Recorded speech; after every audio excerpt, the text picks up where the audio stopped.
It is Wednesday, April 17th.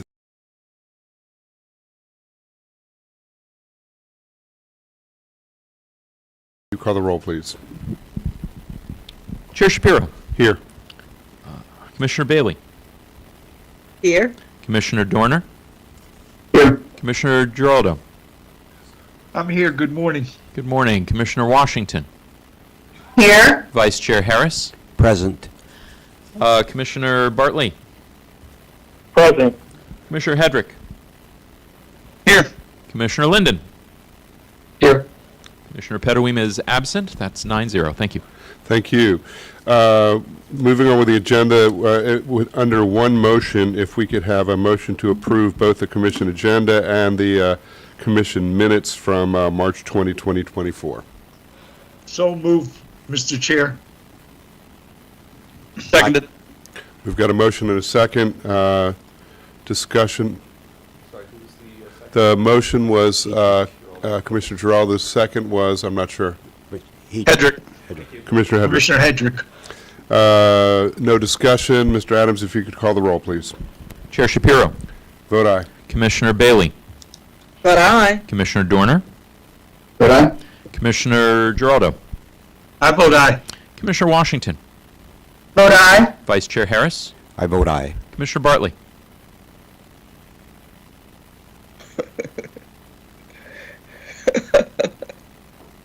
Circling back around. Moving along. Commissioner Hedrick. Aye. Commissioner Linden. Aye. Second call for Bartley. Going once, going twice. All right. That is 8 absent, 8 in favor, 1 absent, 1 non-vote. Thank you. Under general announcements, just a couple things I want to highlight. The one is to remind folks, this is item 3E, that financial disclosure statements are due April 30th. This is for commissioners and other staff. You know who you are, so please, everybody, get those financial disclosures in on time. I'd also like to remind folks that the June commission meeting will be Wednesday, June 12th. The regular meeting falls on holiday, so just remember, folks, Wednesday, June 12th is the full commission meeting for June. And with that, unless there's any other general announcements, let me actually ask, I believe there was somebody from the public who wanted to come and speak. There was a council member for the town of Fairmont Heights, Councilwoman Downing. Ms. Downing, are you on the line? Where? I don't see. Oh, I'm sorry, there you are. You were hiding behind Mr. Beckham. If you could come forward, I want to give you the opportunity now to speak, and depending on the topic, council member will have staff respond to it. We may have questions as well. Wonderful. How's everybody this morning? Good. Ms. Downey, just for technical issues, hold on one sec just to make sure that folks can see you and hear you. If we can have a technical check to make sure everything's okay. Commissioners, can you see Ms. Downing and can you hear Ms. Downing? Hello? I can hear her, but I cannot see her. I can't see, but I can hear. I can hear. I'm okay if you want to do that. Ms. Downing, you want to come up here so the other commissioners can see you? That's not... Do I need this? no, because one of these mics will be live. All right, I'm going to stick this down.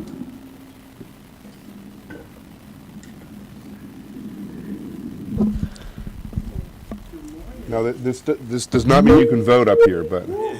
What an honor. Thank you. Okay. Can you guys hear me? Testing? Yes. Yes. Wonderful. I won't take up much of your time this morning. I came because in the town of Fairmont Heights, which is a great historic town, if you haven't been, please stop by and visit with us.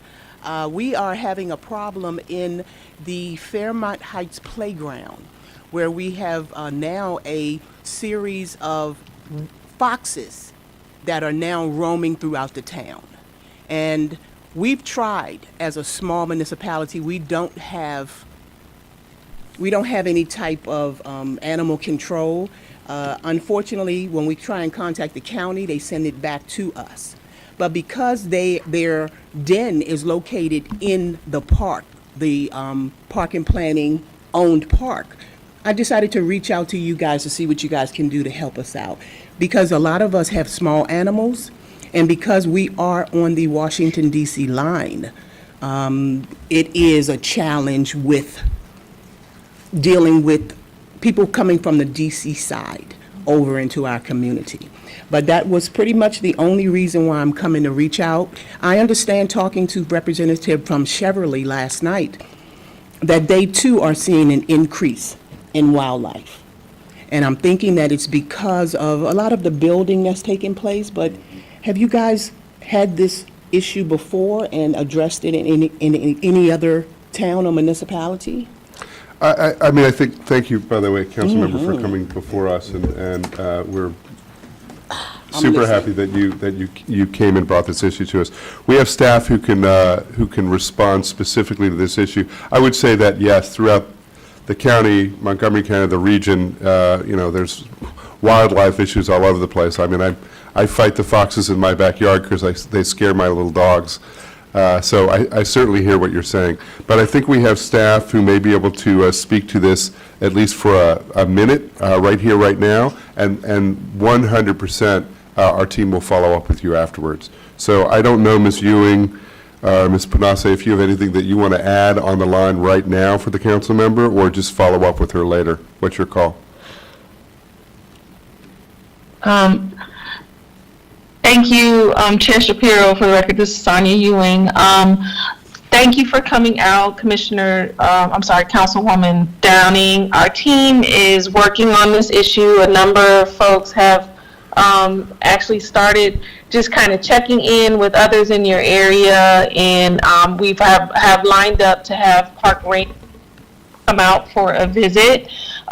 Shuba Panasi from our team, I will ask her to come downstairs and introduce herself to you personally before you leave, and we will follow up with you and other members from the town personally after we have our site visit.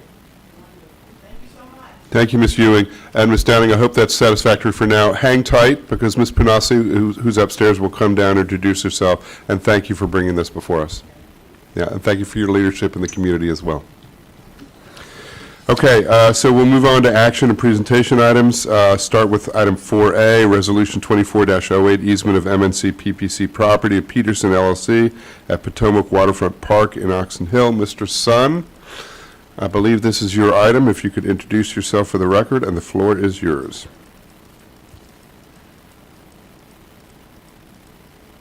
Mr. Sun, do we have you on? Oh, we can't hear you. Oh, Yes. Now we can. Now we can. Go ahead. Good morning, Chair Shapiro and fellow planning board members. I don't have a presentation other than what's in your packet, but this is an easement grant to the Peterson companies prior to their conveyance of some additional property along the Potomac River waterfront, the National Harbor. I'm here to be able to answer any questions that you may have.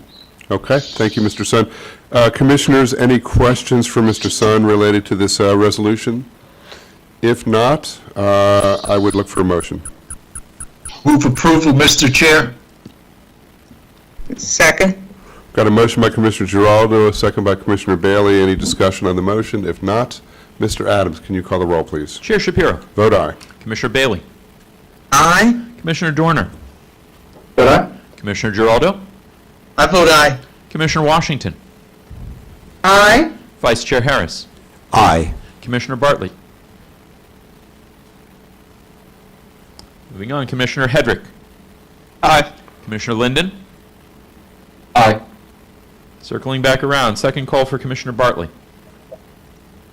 Aye. Thank you. 9-0. Thank you, Mr. Adams.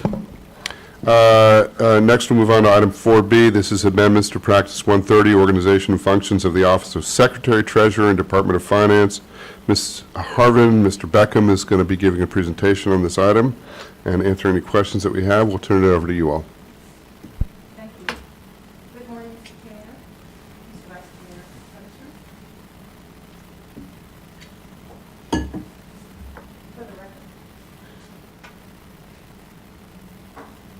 Commissioner. For the record, Tracy Harvin, the Corporate Policy and Management Operations Director.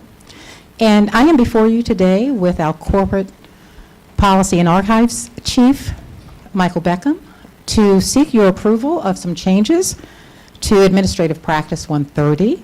This practice sets forth the organization and functions of the Office of the Secretary-Treasurer and the Department of Finance. And as such, we have worked closely with the Secretary-Treasurer, his staff, and as needed with the Office of the General Counsel on these proposed amendments. Mr. Beckham will provide further details. Thank you, Tracy. Michael Beckham, Corporate Policy and Archives Chief, for the record. This item is on Circle Page 21. As Tracy mentioned, the proposal before the Commission is to make two amendments to Practice 130, which is the organization and functions of the Office of the Secretary-Treasurer and Department of Finance. As part of our regular review of policies, we came across two provisions that we are asking for the Commission to approve changing. The first is to have a change where the Secretary-Treasurer will no longer be stated to execute agreements for the Commission. This is a function that's performed by the Executive Director, and so this is, if anything, a cleanup that we need to make so that it's accurate, that the Secretary-Treasurer does not execute agreements, but rather the Executive Director. The second change is to a provision that has the Secretary-Treasurer attest to agreements for the Commission.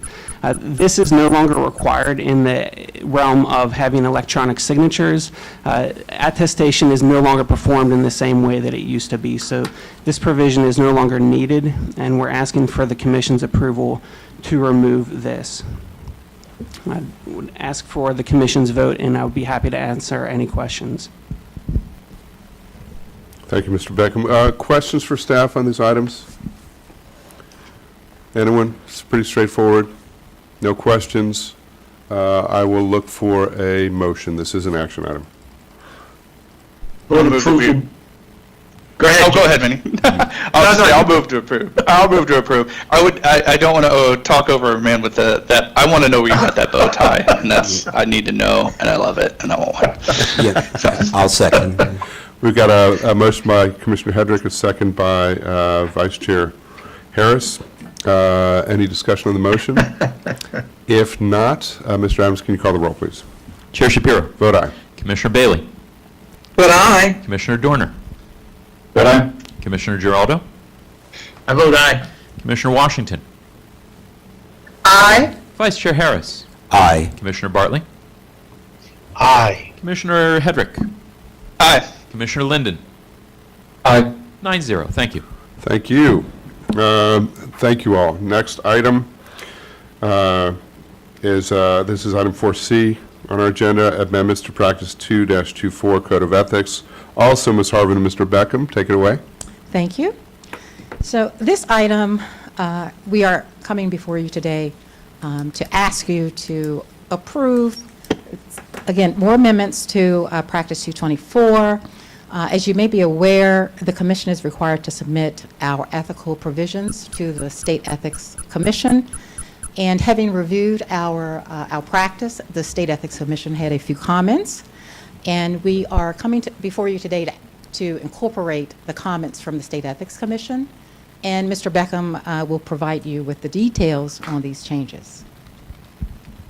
Thank you, Tracy. So these changes are on Circle Page 33 of your packet. And the first is to modify the definition of a restricted external party. And for background, restricted external parties are entities that are doing business with the Commission, seeking to do business with the Commission, or maybe... Mike, we lost you. Yep, thank you.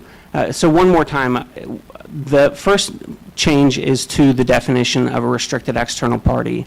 And for background, a restricted external party means an entity that is doing business with the Commission, seeking to do business with the Commission, or an entity that is regulated by the Commission. And when the State Ethics Commission took a look at our Code of Ethics, their recommendation is to modify that definition to capture entities or associations that act on behalf of an association that is engaged only in representing counties or municipal corporations. And in effect, what this would do would be capturing organizations like MACO, Maryland Association of Counties, or MML, Maryland Municipal League. The second change is with regard to our financial disclosure requirements. Every year, identified positions in the agency have to file financial disclosures, and this is a way to make sure that conflicts are not actually created or that there's no appearance of a conflict of interest. And so for those individuals that are required to file a financial disclosure statement, a change is proposed for the contents of that statement. And it would be to have employees disclose relationships with one of three different parts or entities. One would be the University of Maryland Medical System, a second, a governmental entity of the state or local government in the state, and then thirdly, a quasi-governmental entity of the state or local government in the state. And then quasi-governmental entity is defined as an entity that is created by state statute which performs a public function and that is supported in whole or in part by the state but is managed privately. And again, this was a recommendation from the State Ethics Commission so that we could capture any types of relationships that employees may have with one of these entities. We ask for the Commission's vote of approval on these changes and are happy to answer any questions. Thank you, Mr. Beckham. Thank you, Ms. Harvin. Commissioners, any questions for staff on this item? Yes, we do, Mr. Bartley. Yeah, I was wondering why are these rules being implemented, and what's the basis and foundation for these changes? Thanks. I can help you out with that. I think Deborah Borden, General Counsel for the record. So the Commission is required by law to have an ethics code that is at least as restrictive as the state's ethics code. And so once we updated our ethics code and consolidated everything, because we had provisions, practices that were all over the place. So we consolidated. This was an effort that took us a couple of years, frankly. We consolidated that. We brought that to you. I think it was back in November. We got it approved. We had several discussions about different provisions. We got it approved. And then we had to send it to the State Ethics Board for review. That is also required by law. And then they came back to us with these comments that they wanted us to make a few, in a 33-page document, they had, maybe 3 comments. So that's pretty good. We did a good job, and they just wanted us to shore up these, little points.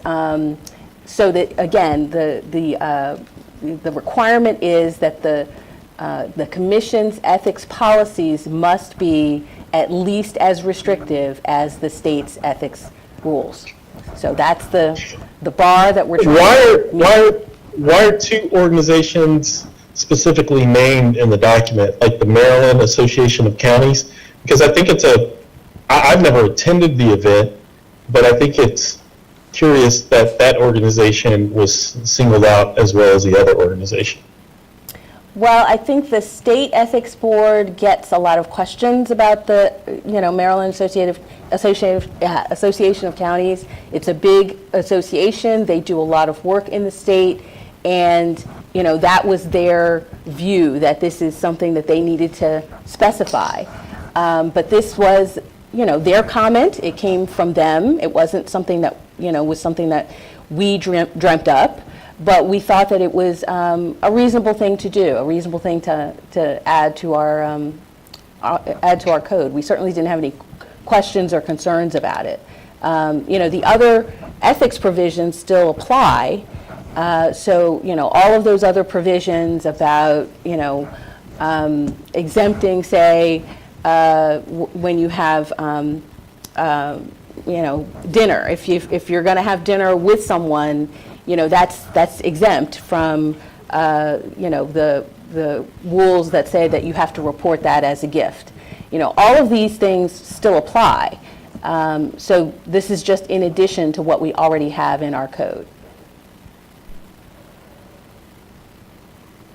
Commissioner Bartley, good?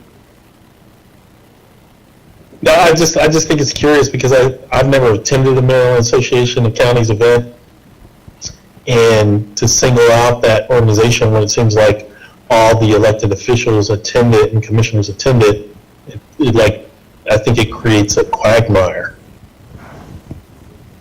Well, we will have our ethics officer who's going to help people be trained on these new rules, well, updated rules, they're not really new. And we're going to have that ethics officer issue opinions so that we can have a consistent interpretation of them. And so, you know, I think that some of the concerns that have been raised about the rules so far, when you look at how they're actually implemented, the concerns go away. But we're certainly happy to talk to you further about how we see this happening, how we see this rolling out. And if we saw that this was going to be a problem, we would certainly have, you know, additional discussions about it. But we don't actually anticipate any problems with this. The state is, you know, years, decades into doing things this way. And, you know, in terms of working with the state commission, they are extremely, extremely helpful to us. They have come out, they have given us training, they have worked with us on various parts of our, you know, ethics rewrite.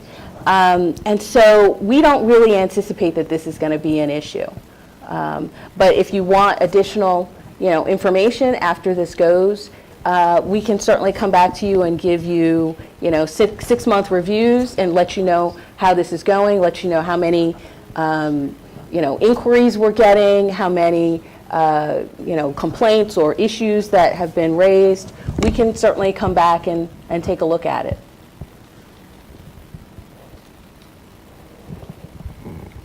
Commissioner, good?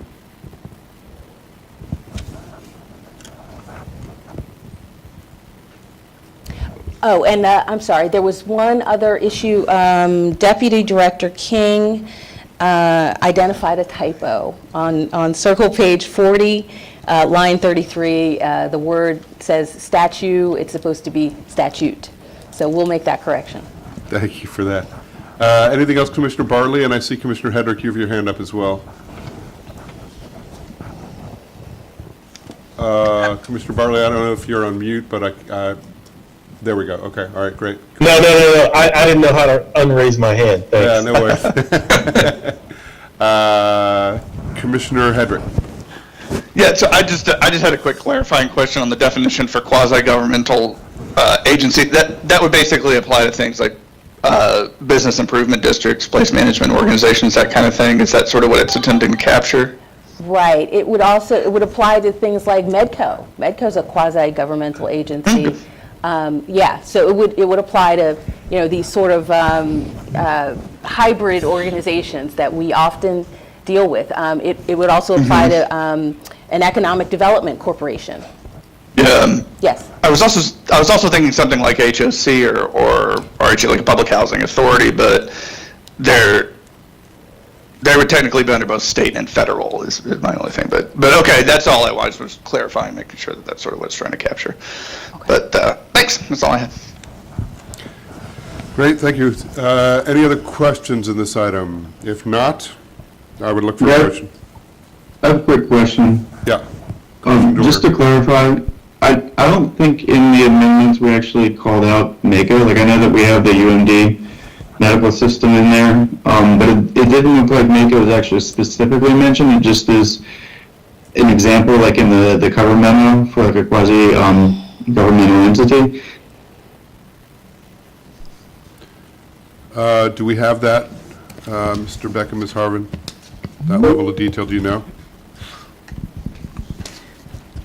Though I trust Commissioner Dorner's read on this stuff. He's good at this. Yes, we will certainly take another look, because if it is not there, then it will be. Is that consistent with state statutes or the state ethics guidelines, or are the state guidelines just saying quasi-governmental entity and not naming them? Well, it was the state who requested that language. Yeah, MACO is actually called out with regards to the gifts section, not the quasi-governmental. It's a gift.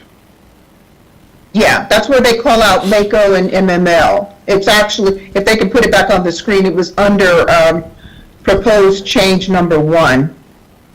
Yeah, because I didn't actually see it in the backup. It's not in the, it's not in the quasi-governmental section. Yeah, but even in the gift section, there's an insertion in the gift section, but it's not actually, at least what I saw, it didn't name Mako specifically. So I just want to make sure that if we are naming it, that I'm just clear on where we're naming it, and then just trying to figure out, like, I understand that the Ethics Commission wanted us to put in stuff, but I want to also make sure that actually in the state statute, it says Mako, because if it doesn't, like, we don't need to put it in there. Like, we can just put in the quasi-judicial, the quasi-governmental entity. We don't need to actually name something. And it's sufficient in my mind with the memo in terms of describing who those would be, and we've also heard others that have been named out there. Well, we can double check that information. Again, we didn't really have a conversation with them about these amendments. We just sort of had an exchange of emails. But we can ask them where they got that from and why, it's important to them to name Mako and MML in terms of gifts. We have a lot of interaction with Mako, less interaction with MML. But we don't have that kind of interaction. I mean, the idea that Mako would be giving our people gifts is a little odd because in my experience, that doesn't happen. What happens is we partner with Mako on things. We work with them on legislative items. We work with them on various things. We might, and we are, for instance, this summer at the Mako conference, we're going to purchase a booth and have an exhibit. But they're not going to give that to us for free. They don't do that. So I'm not quite sure why this is on their radar at the State Ethics Commission, but it's really not something that comes up for us. Mako's not in the business of giving us gifts, as far as I know, and so if it did come up, it would be extremely unusual. And I can't really think of a time when, in the past 12 years, it's actually come up.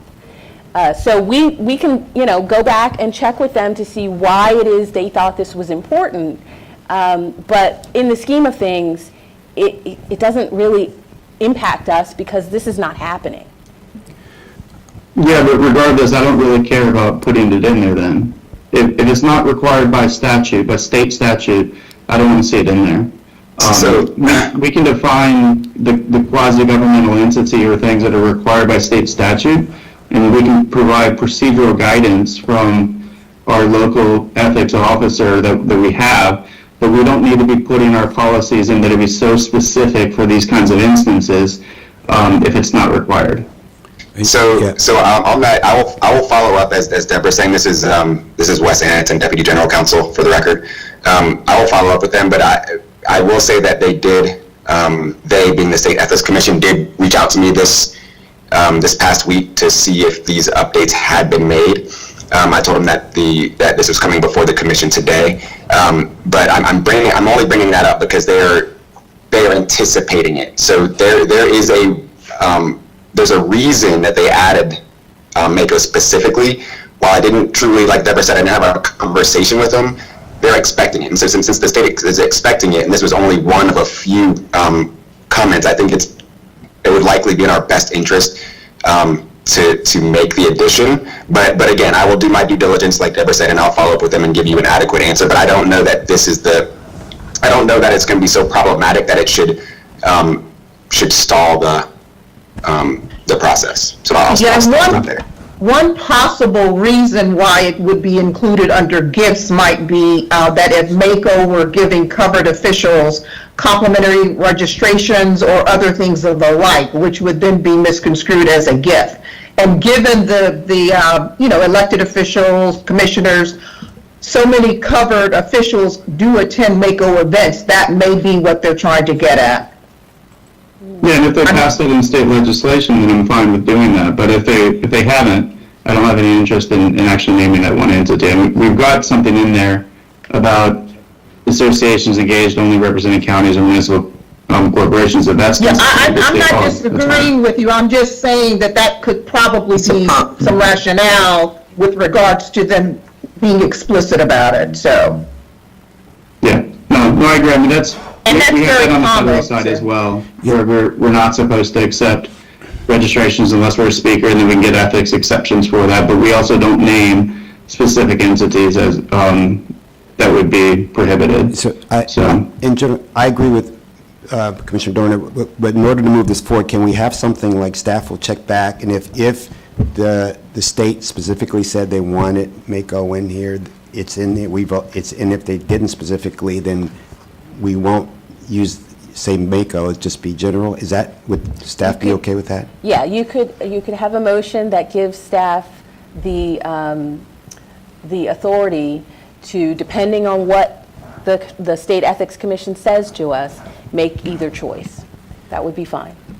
That's acceptable to me. Yeah. I wouldn't say what they say we should do, because I could care less what they say. No, if they require it's it. not in statute.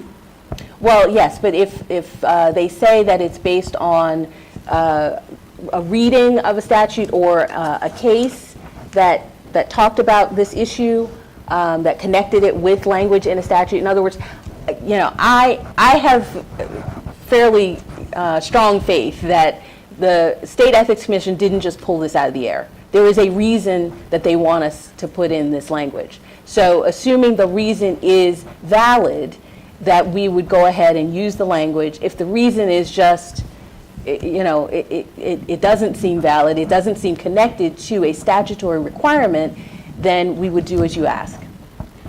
So I would say, I'm just going to vote no against this. And so unless you want to table it and come back next time and actually show it, I think there's just too much of a disagreement in terms of like what we want.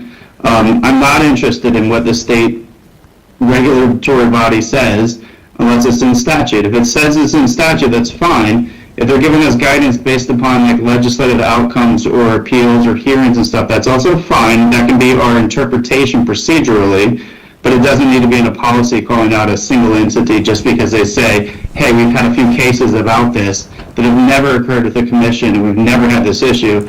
Then I say, okay, thanks, good info to have. We'll put a policy in there that's consistent with the actual state statute, but just because one person on some regulatory body decides, hey, you should put it in this name, I don't really care. If it's in statute, fine, but if it's not, no. All right, thank you. Hear you loud and clear. You're good? Yeah, I'm good. And one last quick thing, is it, just so I clarification, is it, I know they're reviewing everyone's ethics and policies and saying, is it anyone else's ethics policy that this says calls out Mako? We can check. I don't know that off the top of my head, but the State Ethics Board does review everyone else's ethics policies as well, not just ours. Thank you. And Commissioners, I'm comfortable, and with the Vice Chair as well, with authorizing staff to get this additional bit of information before, as part of the motion. And I understand that not all commissioners are going to be in agreement with that, but I do think it's important to move forward on this issue. So with that, is there any further discussion? Commissioner Giraldo. Commissioner Giraldo. Yeah, I just had a question. Can we find out what the rationale is first before we have to vote on it? Or is that going to be part of the motion? I'm sorry, hold on. That's what Vice Chair Harris was suggesting, Commissioner, and I agree with that, which is if we authorize staff to get the rationale, and if it's in line with, in short, if they're comfortable with it, and it's in line with what we're hearing by what I think will be the majority of the commissioners, then we're okay. If for some reason they come back with something that does not make sense. We just lost HQ sound, at least I did. Can you hear me now? Same, yeah, let's sound. We got you back. You got me now? All right. So short of it is, Commissioner Giraldo, I think we're in line with what you're saying. That's what staff is being authorized to do. Other questions? Thank you. Why don't we just table this and wait for it to come back next month, and then we can vote on it, and if it's in statute and it's that way, like, I'll vote in favor for it. Because I think it's more important that we take action today. And if you feel like you can't vote for it, then you can't vote for it. Any further discussion? If not, I would look for a motion on this item. I so move. Got a motion by Vice Chair Harris. and I will second and ask the motioner to be specific in that we are approving the amendments to practice 2-24 in addition to authorizing staff to obtain additional information with regards to the discussion just held. Agreed. So moved. We've got a motion by Vice Chair Harris, a second by Commissioner Washington. Any discussion on the motion? If not, Mr. Adams, you can call the roll. Chair Shapiro. Vote aye. Commissioner Bailey. Vote aye. Commissioner Dorner. No. Commissioner Giraldo. Vote aye. Commissioner Washington. Vote aye. Vice Chair Harris. Aye. Commissioner Bartley. No. Commissioner Hedrick. Aye. Commissioner Linden. Aye. That's 7 in favor, 2 opposed, 1 absent. Thank you. Thank you. Thanks, everybody. Much appreciated. So let's move on to item 4D on our agenda. I don't know, Mr. Chile, if this is just for our, it's not an action item, but is this for our information, or is there a presentation as well? It depends on the commission's appetite. Good morning, sir. I prepared some slides to share with you. If you are interested, I'd be more than happy to present. Yeah, I would prefer that you do present. This discussion came up on the Montgomery Board side, and so to learn more about this program, so I would appreciate you presenting. Go for it. By all means. Thank you. All right. Good morning. Mazen Chile, the Chief Information Officer for the Commission, for the record. I'm going to give you a quick brief on what I've done last January when I presented in front of you for the fourth quarter of 2023. So in January, I gave you a brief background on the ERP project. I also covered the project's 3-phase approach to the requirement gathering, to RFP, to the actual award of the contract and the project. I also shared the SharePoint site where we have all the relevant documents of the project and all the artifacts related to the project, which provides an easy resource, one-stop shop for folks to get information on the project progress or history at any given time throughout the life cycle of the project. I also shared the project progress. At that point in time, we had the requirement gathering process was about to launch on January 3rd. We also had the ERP 101, which is an educational and awareness program that was scheduled for January 5th as well. Those events took place. Then I presented the next steps. Again, back in January, we talked about mega processes and how the mega process and the development of the workshop that will help develop a framework for the requirements gathering session that would follow. We had also key stakeholder interviews to feed directly into that requirements workshop that was conducted between January 4th and the 31st of that month. Then those stakeholders were interviewed again. There were about 24, I believe the number was then. Then the mega process alignment workshop that took place between February 1st and February 16th, not the 1st, the 12th to the 16th, I'm sorry about the typo. It was 1 week, 4 to 5 days between the 12th and 16th. I apologize about that. So just to kind of give you a quick highlight on what the mega process is, if I may. So a mega process is really the highest level process in an organization, that a process that stands alone, meaning it does not have too many integrations with other mega processes, financial, procurement, accounts payable, hire to retire, those types of functions. We identified 5 mega processes and one non-functional mega process, which is technology. So the requirements gathering session was planned for the week of March 18th. However, we changed that launch date to April 16th.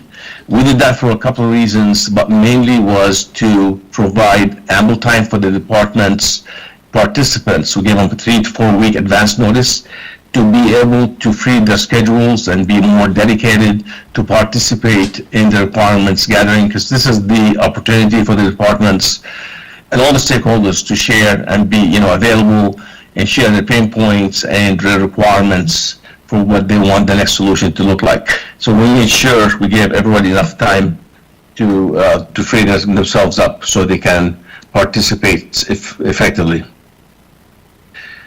I also, let me see why I'm not stepping through, sorry. Now, on the timeline, I also talked about the timeline in the project. Of course, this needle here moves. Right now, we're in the middle of April. The timeline is still, although we did change the requirements gathering sessions, but we're still within our planned timeline. We're still looking at, right now, we're doing things concurrently. We're working on the requirements, while procurement is working on their parts of the RFP document that will be released with the target date of early August. The highlight section in the middle is the illicit. So we're basically in phase 2. Again, requirements, RFP preparation, and the release of the RFP. More to come on that in the other slides in a little bit. The next slide. So we're in phase 2. The timeline for phase 2. On March 18th, we developed and presented a requirements gathering one-on-one session, as we call it. Basically, we worked with a consultant to develop actually a 40-minute session that help those who are going to take part of the workshop for the requirements gathering to understand what's expected of them, provide some definitions, and give them a lot of information to help them become prepared and be prepared when they come to the requirements gathering sessions, so to be very effective and ready to answer and participate. And that went over very well. We had over 140 attended. It was a pretty good, preparation session. Now, on April 16th to May 9th is our requirements gathering session. So we started this week. We already started yesterday, as a matter of fact. Again, the 6 different mega processes are record to report, which is a financial exercise, forecast to budget, it's a budgeting mega process, procure to pay, procurement, hire to retire, it's a human resources function, acquire to dispose, which is asset and warehousing management, and the last one is a non-functional, but it's very significant in this time and age, which is the technology and integration non-functional mega process. So that's all 6. We started this week, we'll conclude by May 9th. The participation and level of engagement that I've seen in the sessions yesterday, 2 sessions yesterday and 1 this morning that was still going on right now, it's been extremely positive. The participants have come prepared, fully dedicated, and very engaged in their providing of their experiences, pain points, and their understanding of what the next ERP is going to look like for them. So it's been really engaged, and I felt like there's enough time, ample time given to participants to voice their opinions and share anything that they wanted to in this requirement gathering session. It's been really exciting from my take on that. Let's see, what's next on my slides? Next steps. There we go. Okay, also, so once the requirements gathering is completed, we'll be looking at a report. The report we're going to have 1 report per mega process, so we'll be looking at 6 reports. In those documents, those are the requirements documents that will come.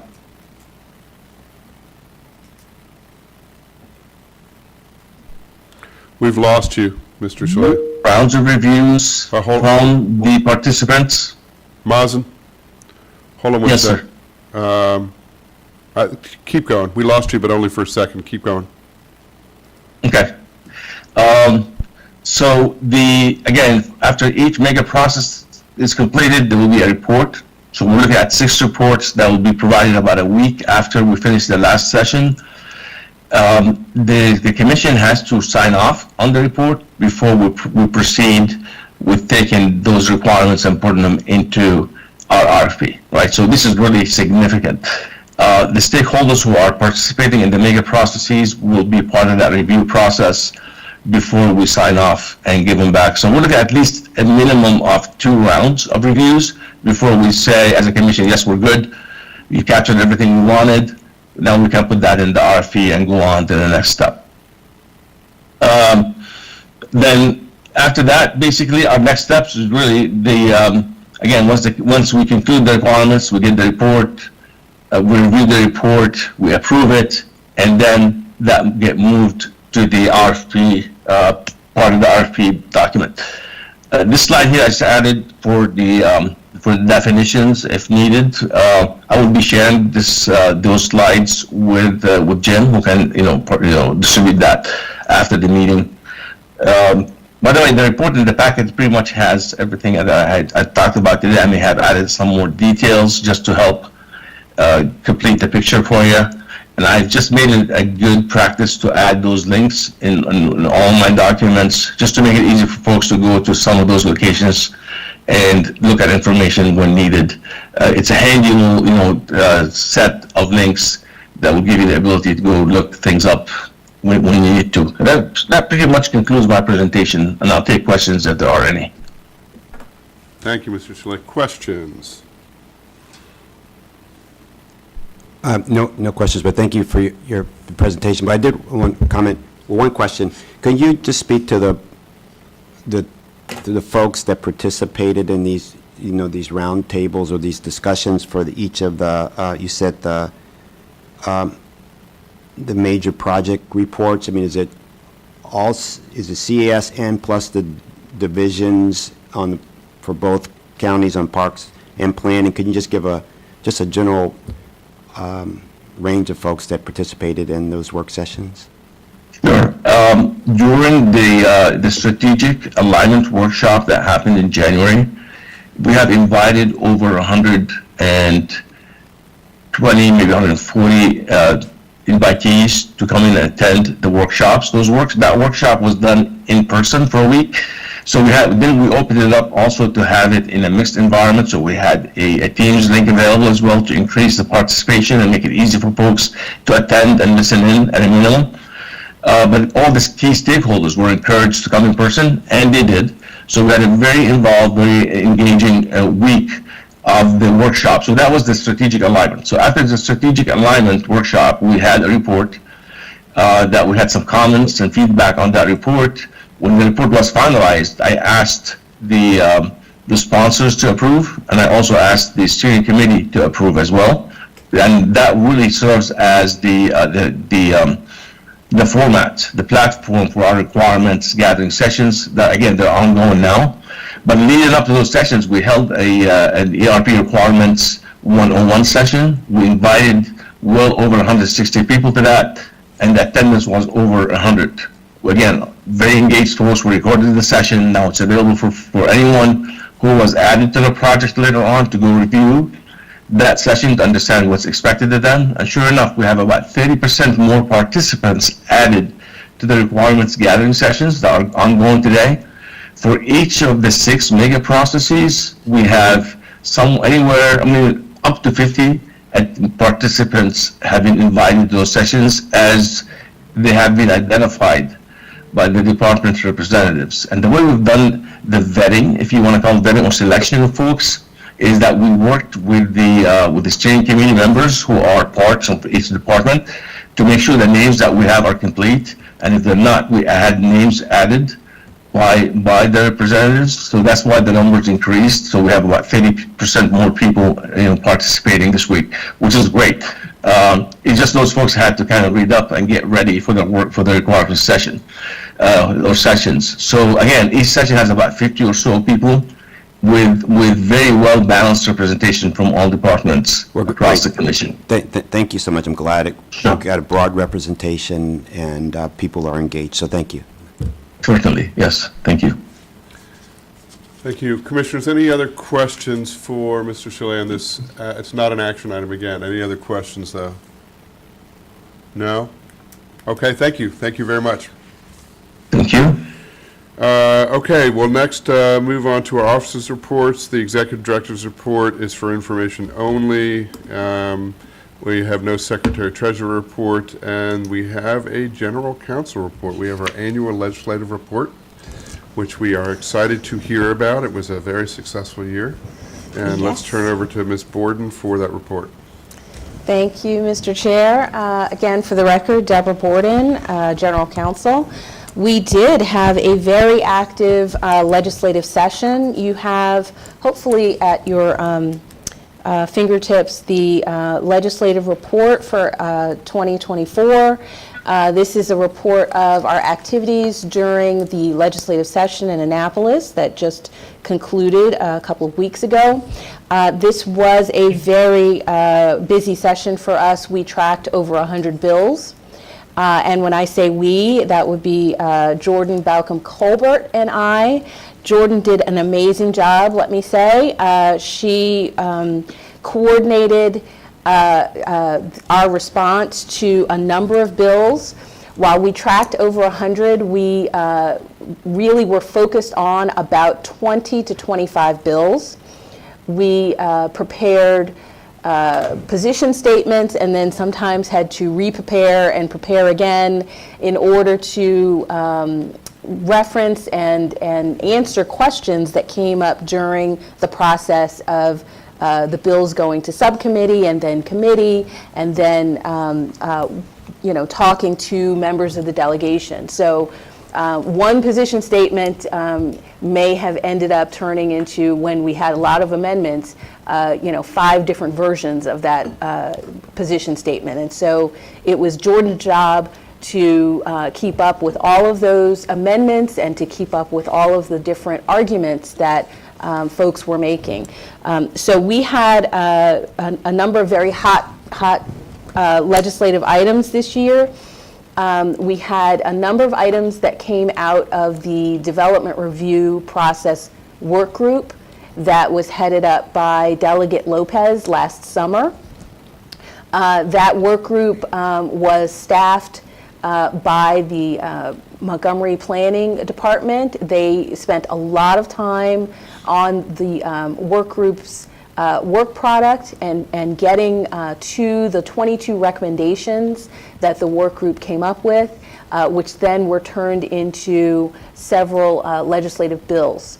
And so we worked with Delegate Lopez to try to get her bills through, to try to get them passed, and to answer questions and to lobby in favor of those bills. So that was a big chunk of bills that we worked on with the Montgomery Planning.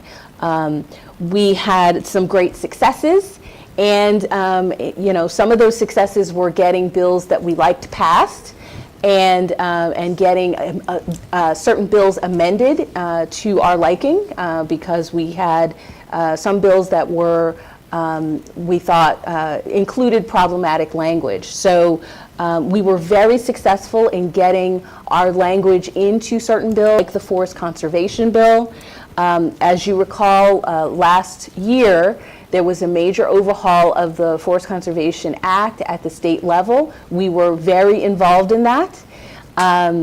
We worked with MACO, we worked with other counties, and we were instrumental in getting the kind of language that we needed in order to protect our forest banking programs in both the Prince George's and Montgomery counties.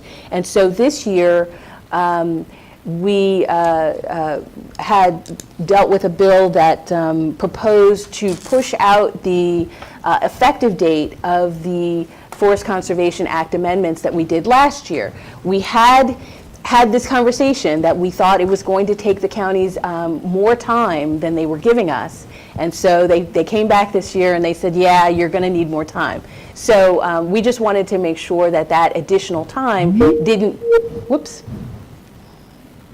we wanted to make sure that that additional time did not push out the effective date of our forest mitigation banking programs. So we had to first explain that to the delegation members, which can be difficult because forest conservation, the details of it are a little complex, a little dense. And then we had to make sure that the language that we needed to protect our banking process that language actually made it into the bill. So that was tough. It happened right at the end of session, and we really had to push to make sure that that language got in there, and it did. Another major push for us this year was affordable housing. That was the governor's, big issue this year. He wanted to do something on affordable housing. He had a number of bills that were proposed. Some of the bills had significant local zoning impact. It was the state government coming into the local zoning area and really trying to legislate that on a state level. That is difficult because every single one of our counties and even our municipalities have their own zoning authority. They have zoning ordinances and processes that look very different county to county. And the reason they look different is because the counties are different. We have different urbanization, we have different rural areas, we have different topography and different issues with, lots of trees, too many trees, not enough trees, et cetera. We all have different issues, and that's why our zoning is very different from county to county. And so when you try to do something by the state, at the state level, it's complicated and it's difficult. And we saw that, because we worked really from the beginning, from before the session even started. We worked on the affordable housing bills that had to do with zoning, because we knew that if something got passed that was problematic for our counties, that we would be in trouble. We would have to really have we would really have difficulty reconciling our own needs and our own ordinances with the state's mandates. So we worked on that very tirelessly. The two planning departments worked together, and we did get some amendments, and the finished bill looks very dissimilar, shall we say, from the original bill, which is good. That was a win for us, definitely. Other wins for us, there were a number of bills in Prince George's County. There were local bills that we thought were fairly harmful to the county. One of them was called zoning fairness, and it basically took all of the authority from the planning board and gave it to the district council. Obviously, we thought that was a bad idea. So that bill did eventually get a vote in the delegation subcommittee, and they voted it down. So that was a big win for us as well. Let's see, anything else? Oh, the People's Council bill. Yes, the People's Council bill we spent a lot of time on. This bill arose out of the development review work session, the study group that was done by Delegate Lopez. But the recommendation was not to move forward with a People's Zoning Council at the state level. The recommendation, from the group was voted down. But instead of taking that recommendation, the senator whose bill, was the catalyst for the work group, he introduced a bill anyway at the state level to try to establish a People's Council for Montgomery County. Just the background is Montgomery County has a People's Council position that they have not funded for the past 10 or so years because the county council has disagreed on what the position should be, what the position should do, and what the scope of the position should look like. And so they have not funded the position. The county exec wanted the position funded, and so there was a disagreement, and there was a stalemate. So we worked on that because the state bill required, or would have required, Park and Planning to pay for the position. Paying for the position was never a problem. It was always about defining the position. That was the issue. And so we worked really, really hard to make sure that everyone understood that the issue was defining the position. It wasn't about who would pay for it and whether Montgomery County had the money to pay for it or not, because of course they had the money to pay for it. They just couldn't agree on what the position should look like. So that bill actually died in committee. And, but we are watching that issue very closely because we know that these bills can come back next year. And so we're going to be watching that closely and hopefully encouraging the county council in Montgomery County to work this out, work out a compromise on this position and get it back and get it funded. So I am happy to answer any questions. I will specifically give the last bit of information about the LBIs and the grants. So this year, LBIs are bond initiatives. We used to call them bond bills. And the governor's budget also includes discretionary grants that they will grant to different government agencies as well as counties. So this year, between LBIs and grant funding, Prince George's Parks received $4.7 million. That is really great for a lean year. This was a lean year. We were warned that this was going to be lean, that we weren't going to get all that we wanted, and yet Prince George's Parks did very, very well, $4.7 million. Montgomery Parks did okay. They didn't get nothing. They got $1.2 million, but we are going to work with Montgomery Parks next year to try to make sure that they get the attention that they need to get.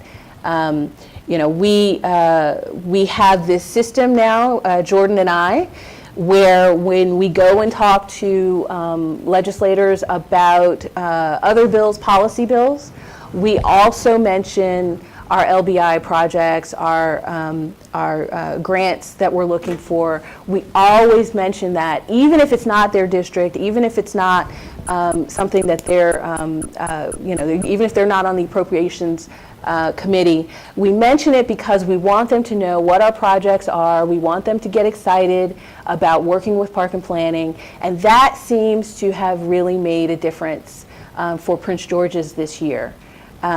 So we're going to be working, on that and making sure that our process, fits whatever, or however each department wants to work. But we think that was a really great result, and we like to think that it was, a result of a lot of hard work. So, so thank you to Jordan. I see she's on.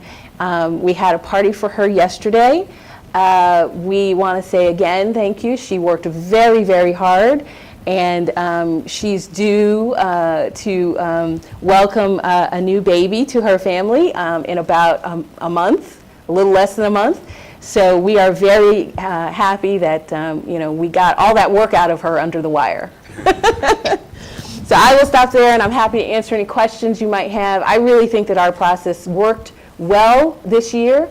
If you have any suggestions for what we can do better, please let me know. We did hear your suggestions last year from about the report, and we tried to make the report much more succinct and much more user-friendly. So any suggestions you might have, we're happy to hear them. Great. Thank you very much. Thank you, Ms. Board. And it was such a successful year that it wasn't just luck. It was through all sorts of hard work, and really, really appreciate the effort that you all put in, but also the new approach that we're taking. It's certainly a one commission approach, where all the operating departments, as well as the Office of General Counsel and the commissioners, there's so many people involved, and I think that's one of the reasons why we were so successful. So thank you for all that. So commissioners, questions for our General Counsel or Ms. Jordan or Ms. Jordan's baby-to-be? If there are any questions there, feel free. No? Okay, no questions. Thank you very much. Also ended with the report. I just wanted to state that the written report was a slam dunk. It was very readable, engaging. So I certainly thank you for taking our suggestions into consideration. Jordan, congratulations to you.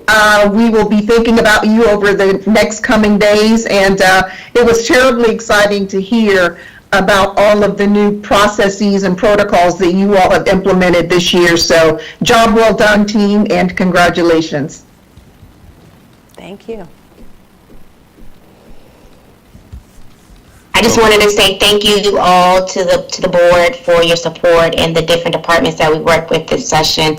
As always, I have a ball each session getting out there in Annapolis and working on behalf of you. So again, thank you for the honor to represent you well in Annapolis. I will see you next year. Thank you. Good health to you and to the new coming baby. And yeah, we'll see you. We'll see you through this process next year. All right. So. If there's no further questions, we'll move on. We are... Huh? Commissioner Hedrick. Oh, Commissioner Hedrick, I'm sorry. I didn't see your hand up. Oh, I just echo everything Commissioner Washington said, and congratulations to Jordan as well. It was a good. It looked like it was a really good session. Like it looked like it went really well, and I know there was a lot of not only yes, we want this, but also no, we don't want that, and those are tight ropes to walk. And I think that was, it was really well done. And I also sort of leaning into the LOI, the bond initiative, or the LBI, the bond initiatives. I think is a good idea for funding some of these like sort of small to mid-range projects like across the commission. I have some experience with it over at RHE, and we've used it recently in the past couple of years to fund sort of community center upgrades and things like that. And it's I'm glad to hear that we're using that and trying to lean into that more. That's a useful way to get funds for different projects. So congratulations all around. Thanks so much, and really appreciate it. Yeah, thank you. Well said. And yes, we played our defense was as good as our offense, and that was helpful. So, Commissioner Linden? First, just Jordan, congrats as well. I hope everything goes smoothly in the coming days and weeks. And I just also wanted to share my congratulations to the team.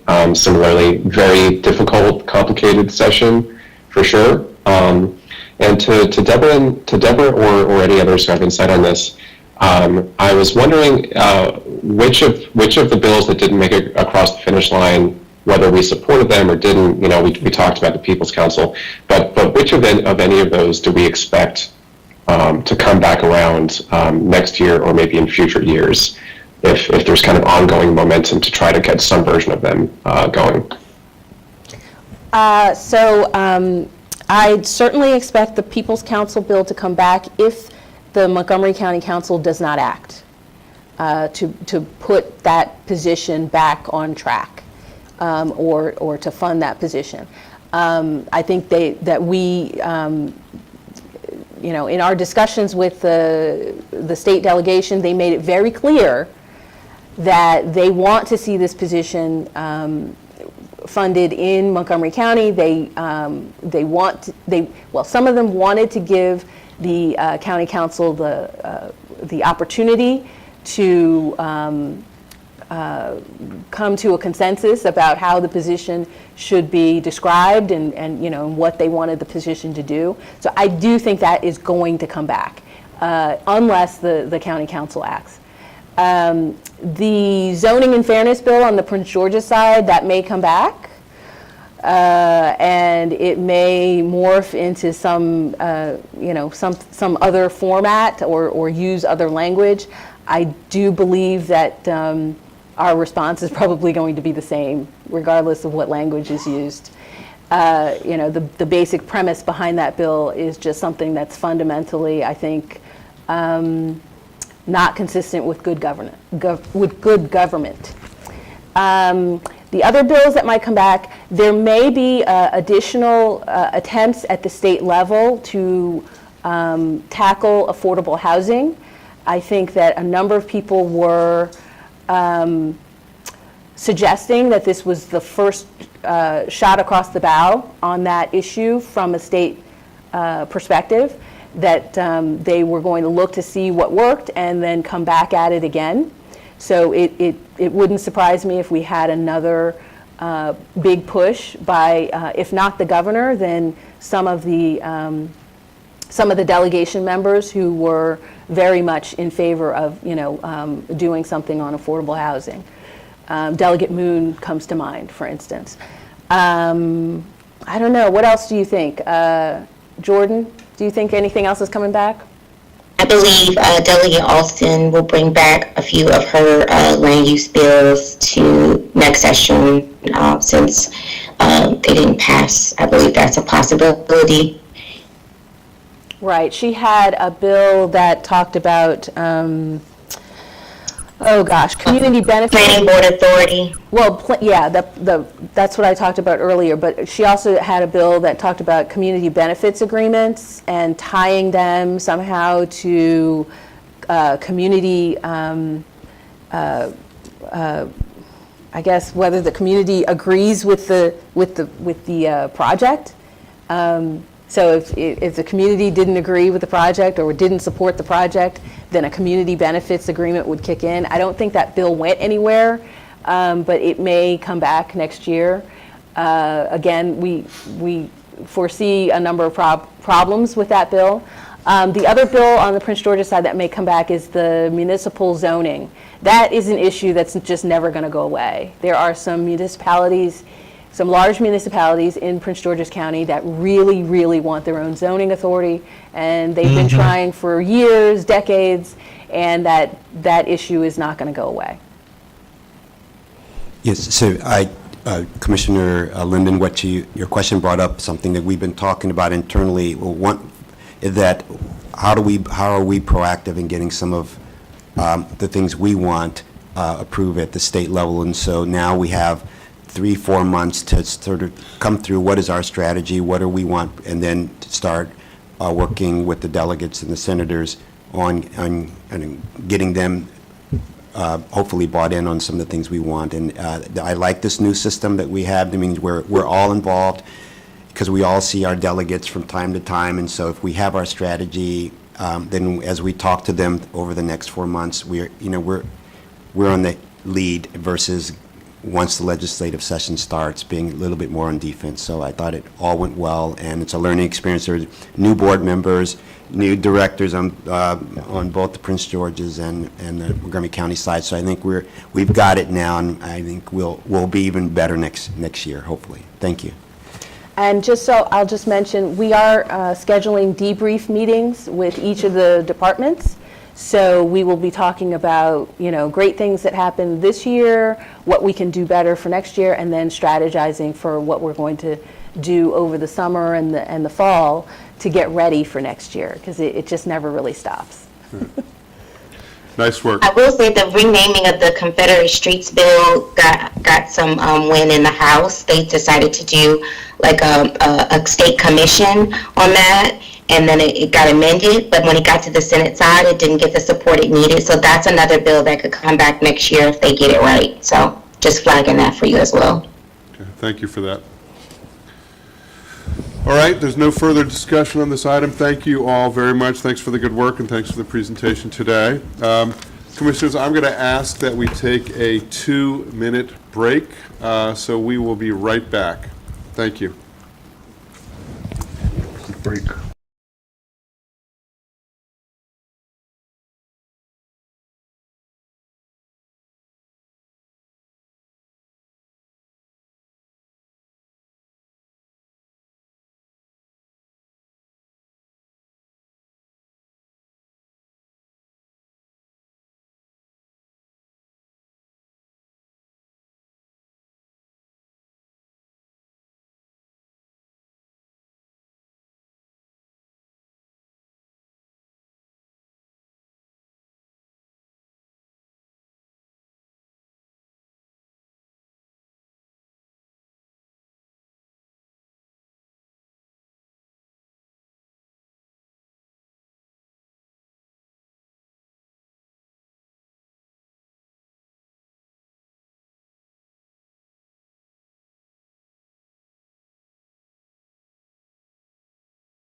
All right, folks, we are back from a very brief recess.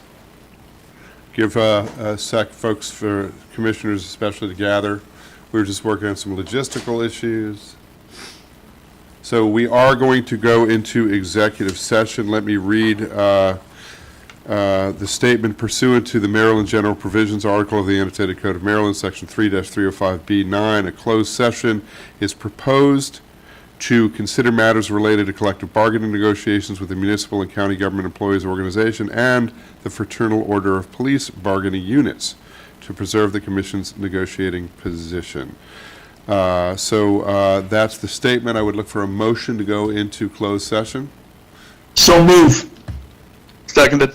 We've got a motion by Commissioner Giraldo, a second by Commissioner Hedrick. If there's no discussion on the motion, Mr. Adams, can you call the roll, please? Chair Shapiro? Vote aye. Commissioner Bailey? Vote aye? Yeah. Okay. Aye. Thank you. Commissioner Dorner? Vote aye. Commissioner Giraldo? I vote aye. Commissioner Washington? I think she's already there in closed Yeah, I think session. so. Vice Chair Harris? Aye. Commissioner Bartley? Aye. Commissioner Hedrick? Aye. Commissioner Linden? Aye. That's 8-0. Motion passes. Thank you. We'll go into closed session. We will come back into open session simply to ratify the discussion that we had in closed session and to close out the meeting. I imagine the closed session will take about 15 minutes? Less? Most? The most 15 minutes. Okay, thanks, everyone. See you in closed session. Thank you.